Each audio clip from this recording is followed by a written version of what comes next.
7h52 sur Sud Radio, c'est l'heure de la chronique de Guy Carlier. Et Laurie est là pour lancer la chronique, mais lancer Guy, qui, je dois le reconnaître, m'a donné hier matin précisément le bon prono, le score de France-Maroc, hein, Guy. Oui, c'est vrai, mais j'ai pas grand mérite, je vais vous donner le truc pour faire de bonnes prédictions. Ouais. Il suffit de prendre celle d'Elisabeth Tessier et de prévoir l'inverse. Mais bon, j'en oublie les convenances, excusez-moi Laurie. Bonjour mon petit, comment allez-vous? Bonjour à tous, bonjour Guy.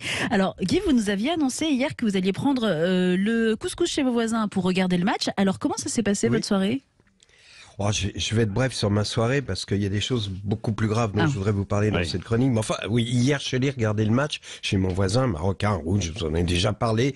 Je vous l'accorde, une sorte de symbole antiraciste, un peu cucul-praline que j'utilise, mais d'autant plus que Haroun est un ami, je vais vous décevoir, mais ça démontre juste en fait que on peut être pote avec son voisin, qu'on n'a pas besoin forcément d'appeler Julien Courbet. Pour illustrer ce que je viens de dire, figurez-vous que Haroun n'aime pas le couscous. Je le savais pas, mais comme j'en avais parlé dans la chronique, il a fait venir sa tante Fatia de Reims qui nous a servi un couscous. C'est intéressant. C'est bien la radio en direct. Finalement, on peut dire n'importe quoi à 7h52.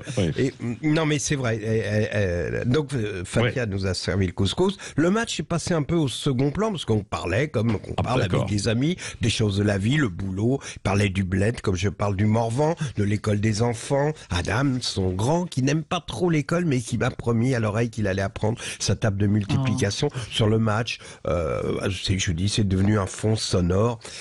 Je voudrais quand même redevenir sérieux et oublier Tata Fatia parce qu'il y a des choses des événements dont on a trop peu parlé, éclipsés qu'ils étaient par la demi-finale. Tout d'abord, ce séisme qui a bouleversé le paysage politique de la France. Après 5 années de silence, François Fillon a décidé il y a quelques jours de revenir dans le jeu politique. Et je trouve qu'on en a trop peu parlé, Patrick, car il a décidé, François Fillon, d'en finir avec cette image de loser. Et il avait repris la semaine dernière sa carte aux Républicains pour soutenir Retailleau, car Elisabeth Tessier lui avait prédit que ce dernier allait remporter les élections à la présidente des Républicains. Évidemment, c'est l'autre qui a gagné. Du coup, Fillon est déprimé depuis dimanche. Il n'a pas fait son brushing de sourcils. Elle se laissait aller, témoigne chez lui d'un intense désespoir quand il laisse aller ses sourcils. Le deuxième événement qui vient nous rappeler qu'il y a quand même des raisons à la merde dans laquelle on est, c'est le retour dans l'actualité de DSK.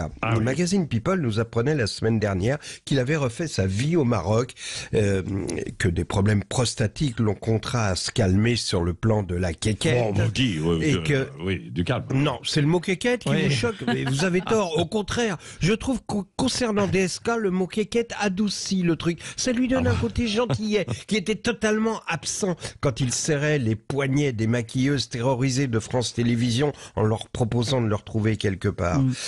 Ou alors, si vous voulez, si vous préférez, pour être plus classe, je peux faire du Corneille. Oh, cruel souvenir de ma bite passée, œuvre de tant de jours, en un jour effacé de tous mes exploits, glorieux instruments, mais d'un coup, tout inutile ornement. Bon, enfin bref, voilà. Un homme dont l'érection était la raison de vivre, dont la prostate a vaincu l'érection. Il avait beau le soir dans les restaurants de Marrakech aller voir des danses de ventre de femmes sublimes, ça n'arrachait pas le moindre regard de désir à son œil torve. Alors il s'est pas laissé aller. On a appris dans cet article qu'il a mis toutes ses forces pour construire une entreprise financière qui, nous précise l'article, l'a rendu encore plus riche que ne l'avait fait Anne Sinclair.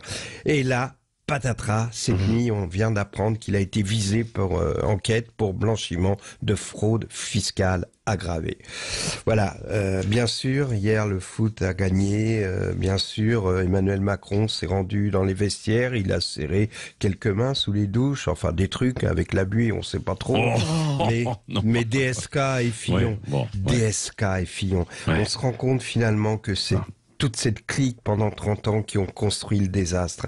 Pourtant, le motif d'espoir, c'est que tant que des petits Marocains auront envie d'apprendre les tables de multiplication, rien n'est perdu. Alors pour eux, pour les Marocains aussi, qui hier dans le stade demandaient à ceux qui sifflaient la Marseillaise de se taire, je ne sais pas si vous avez vu ça, et pour mon pote Haroun, voici l'hymne de leur pays. Bonne journée.